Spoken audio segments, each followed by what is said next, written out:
And welcome everyone to this press conference hosted by the Maryland chapter of the Sierra Club, the Maryland League of Conservation Voters, and the Chesapeake Climate Action Network Action Fund. My name is Mike Tidwell, Executive Director of CCAN Action Fund. We are here today to express our deep concerns over some policy discussions in Maryland that could lead to the construction of one or more new gas-fired power plants in the state. We oppose any such construction as unaffordably expensive, bad for health, and bad for the climate, especially when clean energy alternatives are available. Indeed, the company Google recently commissioned the prestigious think tank Brattle Group to look into ways to best address rising electricity needs and implicitly higher energy bills. The group found that improvements to grid efficiency and deployment of utility-scale batteries were cheaper and faster to building a gas plant. You'll hear more about some of those details from some of our speakers shortly. First, you'll hear from Carlos Sanchez, who is state chair of the Maryland chapter of the Sierra Club, who will talk about the health impacts of gas-fired power plants. Then you'll hear from me discussing the climate change and cost concerns over gas generation. And then Kim Coble, director of the Maryland League of Conservation Voters, will speak to the wide array of affordable and effective alternatives to a gas plant in addressing the state's challenge of grid congestion and rising power bills. So we will start with Carlos Sanchez of the Sierra Club. Carlo. Thank you, Mike. Good afternoon to everyone who's here with us. My name is Carlos Sanchez. I'm the chair of the Maryland chapter of the Sierra Club. Sierra Club is the nation's oldest and largest grassroots environmental advocacy organization, and our statewide chapter is proudly 70,000 members and supporters strong. To my colleagues and fellow leaders, it's good to have such a strong community of support for clean energy in the state. And to the press, thank you for your commitment to journalism and to sharing this information with the public. And to my former colleagues in the Maryland General Assembly, I understand the gravity of the responsibility of policymaking, and I thank you for your dedicated service. We appreciate the leadership of the Maryland General Assembly in passing legislation to tackle climate change, and we're so glad to see MGA leadership working hard to find solutions for all of us to deal with the rising energy prices. Our volunteer leaders, members, and supporters are deeply concerned about the future of our coastal state in the face of the climate crisis. We recognize the difficult budget situation in the state of Maryland and the rising energy prices due to a variety of factors, including mismanaged planning processes and long interconnection wait times at the regional transmission operator, PJM. High costs are something that we're all dealing with our families. I've got a retired widowed mother who's trying to figure out how to age in place. But every month with the bills piling up, there's some difficult conversations that I think a lot of families are going to have around this. At the same time, we're concerned about the effects of climate change and the planet we're leaving for future generations. Marylanders shouldn't have to choose between their health and protecting their pocketbooks, especially when there are clean energy alternatives that address both. We stand firm in our commitment to oppose any proposition to build out gas-fired plants in the state. We have several basic reasons for opposition to burning frack gas. One, incentives should be used to promote energy that improves public health. You know, when I served in the General Assembly, I represented a district in Prince George's County, and one of the main issues we saw was children with asthma. And that leads me to the second reason. The overwhelming majority of gas is extracted through fracking, which pollutes the water and emits toxic pollutants that are extremely hazardous and are linked to cancers, heart disease, asthma, and many other illnesses. And three, methane is a potent greenhouse gas, making it fundamentally incompatible with our climate goals. Stated plainly, replacing coal with natural gas is simply a bad investment. The good news is that Maryland has viable solutions available to us right now. There are currently thousands of megawatts of clean energy and battery storage projects that should be approved and connected to our grid. This clean energy, coupled with the reliability that battery storage could provide, will help us meet our needs faster and at lower costs in building new gas power plants. As a former legislator, I understand the responsibility of policymaking and the importance of passing bills that benefit our communities, which is why I'm speaking here today. Maryland ratepayers should not be on the hook to subsidize gas plants that will have a negative impact on their health and worsen our vulnerability to climate crisis. Gas plants take years to build and therefore wouldn't provide any ratepayer relief anytime soon. We believe that working with stakeholders to bring clean, renewable energy and storage online now is a far better way to go. We stand ready to work with the Maryland General Assembly leadership and the governor to make this happen. Thank you. Back to you, Mike.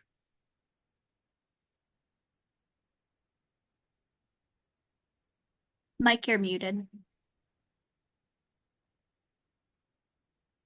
Good. Can you hear me now? Yep. Great. I'll speak now, and thank you, Carla, for those words. I will speak now. Again, I'm Mike Tidwell, Director of the Chesapeake Climate Action Network.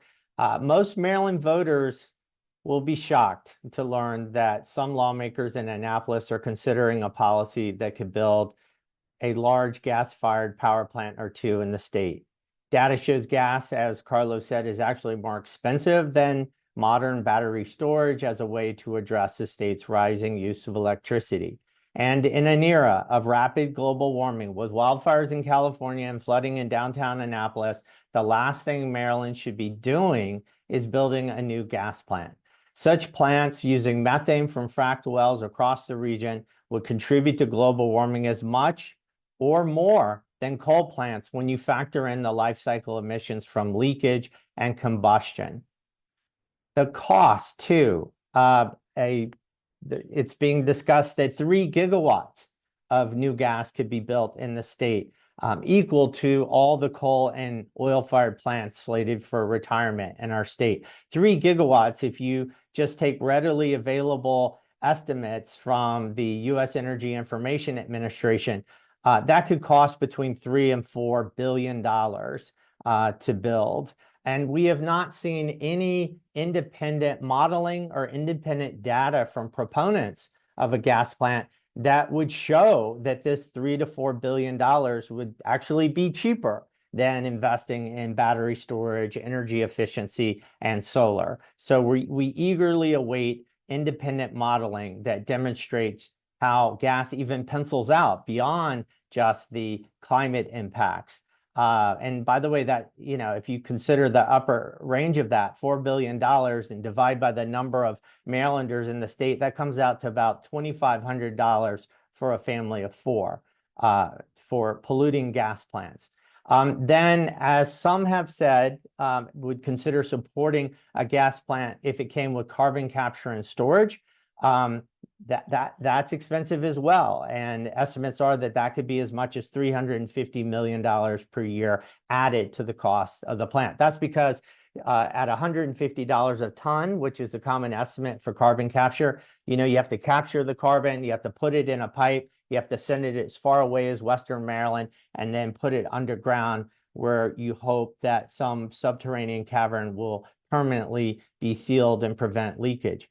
There's also something called the social cost of carbon that is a very common number that has been used by previous presidential administrations. Under the Biden administration, the EPA estimated that a ton of carbon imposes about $190 per ton of impacts on society, from health to climate change, et cetera. So if you added that, the social cost of carbon, even if you don't capture the carbon, the social cost of carbon, even of just a part-time peaker plant, would be about $450 million per year to run those plants. So look, we support a lot of bills and a lot that the Maryland General Assembly has done. This state house has done as much as any state house in the country to fight climate change, from renewable portfolio standard to the Clean Energy Jobs Act. And there are lots of great bills before the General Assembly this year. Solar siting bill, Senator Feldman and Chairman C.T. Wilson, an energy planning bill with Senator Hester and Delegate Crosby, the Abundant Advanced Clean Energy Act from Laura Charkoudian. There's so many great ideas, so many great policies that we can embrace in this state instead of building gas plants. So I will close by saying, of all the great things lawmakers have done in the state and regulators, I fear that building a gas plant as big as what's being discussed in the 2020s, when we see rapid climate change and sea level rise affecting our entire state and wildfires, that will be the legacy of this General Assembly if such a policy is embraced, especially when, again, we have alternatives. And speaking of alternatives, I will pitch it now to Kim Coble of the Maryland League of Conservation Voters. Great. Thank you, Mike. We appreciate the opportunity to be here today and to be clear about what we're supporting to achieve Maryland LCV's vision of a healthy environment for everyone in Maryland. We know electricity bills are rising, along with the need for reliable power. All of us understand that. And for the past several years, we have worked diligently with regulators, policymakers, industry partners, and advocates to also make sure we are building a clean and healthy energy future for Maryland. Maryland LCV supports clean energy solutions that address grid reliability and ratepayer impacts while achieving the state's commitment to a clean energy future. We believe we can achieve all of those at the same time. Now, there's pressure from utilities to take us backwards with the suggestion that we should build new fossil fuel plants. Their suggestion is trying to solve today's problems with yesterday's tools. We know clean energy and battery storage work better for both our environment and our economy. This isn't about choosing between keeping the lights on or having clean air. We can and should have both. How do we get there? We say no to new or expanded gas. And we say yes to passing the proposed legislation that develops a statewide long-term resource adequacy office and plan that ensures grid reliability, lessens impacts to ratepayers, and maximizes energy from non-carbon emitting sources. Should have had this in place for a long time. We recognize that Maryland has already invested $800 million of ratepayer dollars in transmission upgrades that ensure grid reliability as we transition from fossil fuels. Why would our next step be to squander limited ratepayer dollars on a new natural gas plant on top of it? We also need to invest heavily in energy efficiency work. Governor Moore retained climate funding in his 2025 budget for programs including energy efficiency, and they are a critical part of lessening demand. This includes continuing to fund energy efficiency programs, which the Maryland General Assembly will be discussing, accelerating the building energy performance standards, replacing street, parking lots, and athletic fields with more efficient lightings. These actions add up and need to be supported. Additionally, there's currently a freeze on over 7,000 megawatts of solar and storage projects in the PJM. These projects not only need to be able to move forward, but they need to be expedited, specifically Maryland-based solar and storage projects. Maryland needs to also expedite the PSC process for these proposed solar and storage projects. And we need to take immediate actions to create procurement mechanisms for 1,750 megawatts of transmission and distribution connected energy storage. That we want the energy storage programs to incorporate fair labor provisions and ratepayer protections and include community engagement and location decisions. Combined with proposed legislation to expand battery storage and solar capacity, these investments create a clear path towards a reliable and clean energy future. We are at the point of proving the adage that if there is a will, there is a way. And there is definitely a public will for Maryland to produce clean energy instead of increasing dirty energy. Governor Moore and the General Assembly made a promise to Maryland when they set new clean energy targets. This is the moment where they must decide whether they're going to keep their promise. We look forward to working with the legislative leadership, the governor's office, and everyone to advance clean energy solutions that increase grid reliability and decrease ratepayer impacts. That concludes our formal comments, and we are now open to questions and we'll answer them. Let's see. First one, Trump administration has set in motion plans to prioritize gas power. What can Maryland leaders do to prioritize clean energy alternatives on the state level without federal support? Mike, you want to grab that one? Yeah, I mean, it's a great question. I have to say that a number of our colleagues across the country have been surprised that there's a discussion of building gas plants, new gas plants in Maryland. It seems that, especially with Trump in the White House, that states like Maryland would be pushing even harder to preserve the climate and push even more for clean energy. Look, California and Texas in recent years have seen a lot of increase in electricity use, challenges to the grid, and California has addressed this issue entirely through utility scale batteries and renewable energy. It's amazing. They run their entire grid some nights in California, 7th largest economy in the world, just on stored battery electricity. It's amazing, and it pencils out. Texas, we all know they've had enormous problems with their grid.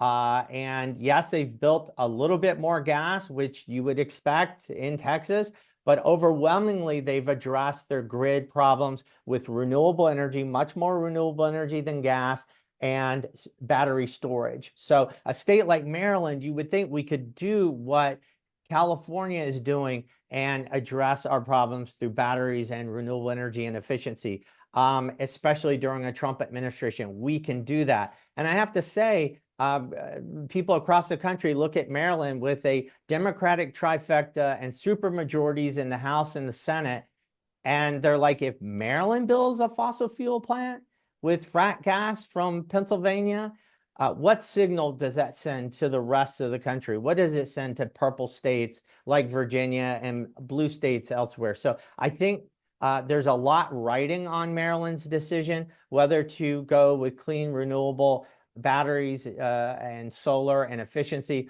or uses methane gas to create energy, which would be more expensive. Thanks, Mike. We're hoping that the questions coming in are from the press, so just please respect that process that we have in place. Let me hit one question that came in. Regarding, it says the second year in a row, environmental groups have opposed Governor Moore's bill package.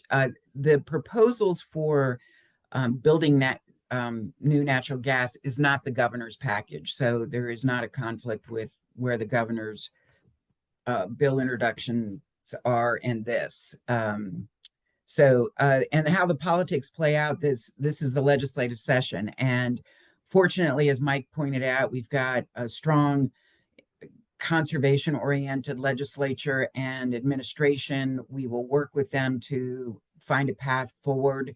It's really important that constituents weigh in, and we're hoping that many people do, so elected officials know what their constituents want. So this is the process that we're in, and we'll continue to work through till April 7th. Let's see. Wind power, great question. It is part of the solution for sure. We are very supportive of onshore and offshore wind. We didn't mention it, that all of that the wind power is going through the federal process and the state process, and has a long way to go in terms of the permitting. But it is definitely part of the solution. So I appreciate you bringing that up. Let's see. Why is it important to consider the expense of gas infrastructure, even though the Next Generation Energy Act would not rate base the gas plant? Mike, do you want to grab that? Yeah, I mean, if it's not rate base, which would be good, it is unclear how this gets paid for. But it would, if you build a gas plant, you're not building something else. If you're investing in gas, you're not investing in something that could be, and we think would be, cheaper than gas. And so the expense of gas being more, you still have to consider the full cost of that gas plant. If carbon capture and storage, again, there are folks who said, well, we'll do carbon capture and storage as soon as that technology is available. It is available now. There just aren't that, it's just not being used because it's expensive. But if it were used, that would add to the cost of this. this, as far as we could tell, because we haven't seen independent modeling to independent publicly available modeling showing that gas is cheaper than alternatives, this would just be very expensive. And to be clear, the gas that would be used in a power plant in Maryland is not going to come from the Gulf of Mexico. It's not going to come from overseas. It's going to be regionally fracked gas, probably from Pennsylvania. And I think that it's important to remember that Maryland, as a state, in 2017, this same General Assembly determined that fracking for gas is so harmful to health, so bad for the environment, so disruptive of climate, that we banned it. It is banned in Maryland to frack gas. Yet if we build a gas plant, we're going to be asking other states to share the burden, to bear a burden that we ourselves have said is too much and not right and unfair. So I think that's important to keep in when you're talking about the full infrastructure of a plant like that. Yeah, thanks, Mike. Question from Aman about FERC just approving a gas-powered generation on the basis of resource reliability that PJM had brought forward. And the question is this a double squeeze on Maryland, since bringing gas generation in front of the PJM queue will further delay renewables connecting to the grid? And the answer is yes, absolutely. And this is why we feel so strongly that those renewables that are in the queue, the over 7,000 megawatts of solar and storage in particular, need to be released. The freeze needs to be taken off, and they need to be advanced in an expedited manner. But the FERC decision was a very big disappointment, for sure. And Carlo and Mike, I don't know if you have anything to add to that. I mean, our General Assembly can respond to that by prioritizing clean, less expensive alternatives to gas through legislation. As Carlo mentioned earlier, and happy to pitch it to you, Carlo, to talk about this more. I mean, how did we get into this problem? You know, why are electricity prices rising more here than in some other parts of the country? And just Google PJM and electricity costs in this region. You'll see that a lot of smart people, a lot of smart observers believe it's mismanagement at the regional PJM grid management level that got us into this problem. A failure to plan for rising electricity demand, a failure to plan for data centers, a failure to plan for a transitioning grid, a failure to be able to approve all the wind and solar projects and battery projects that are in the queue. And now PJM is saying to solve this problem, we need to build gas plants. We need to prioritize gas plants. I think that that is doubly tragic because PJM played a huge role in causing the problem, and now they're offering flawed solutions that are going to be more expensive for Marylanders. Yeah, Mike, you're absolutely right. I mean, to be clear, the energy prices are skyrocketing in the state, and this has been caused by significant mismanagement by PJM. You know, there's a backup that's holding up all these clean, renewable energy generation projects that have been waiting for PJM approval for years.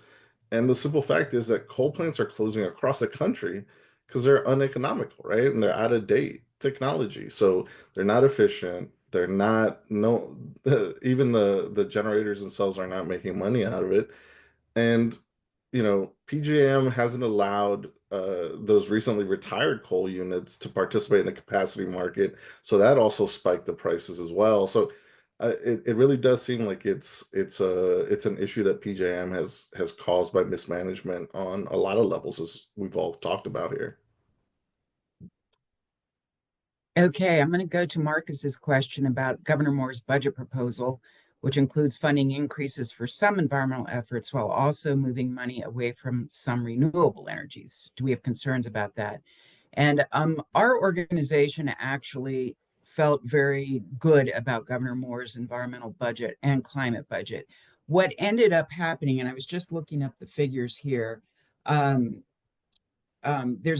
made $180 million commitment to alternative energy, which includes $50 million for state government properties, 80 million for local government clean energy projects, including solar and geothermal, and 50 million for solars on schools. So that 180 million is a huge investment in the right direction, in the right way, during a year where there's a budget crisis, mind you.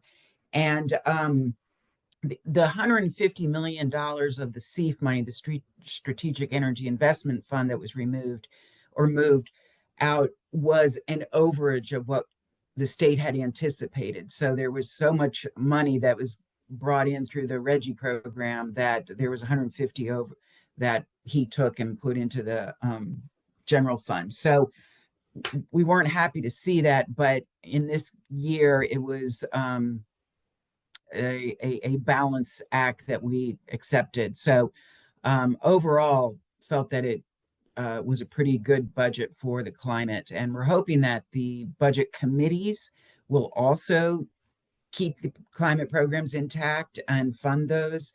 As I mentioned, the energy efficiency program is really critical to our climate goals and needs to be fully funded moving forward. So, yeah. And I'll Carlo or also Mike? add, Kim, a tip of the cap to the governor that his Energize Maryland bill, which tries to address some of our energy issues in the state, does not include gas. The governor has not embraced building a gas plant in his bill. You know, we just want to give him a shout out for his leadership on clean energy. He's not proposing anything that would set us backwards. And we think that he is working hard in, as Kim expressed, a challenging environment to move us forward. Yeah, absolutely. And you know, over the last few years, the General Assembly and the governor have done a great job on incentivizing renewable energy. And no legislative session happens in a vacuum. This is work that's been ongoing for a long time. And if we've been moving towards that goal, we just need to continue and finish what we started. And that's really what this is about. Okay, any other questions from the press at all? Okay.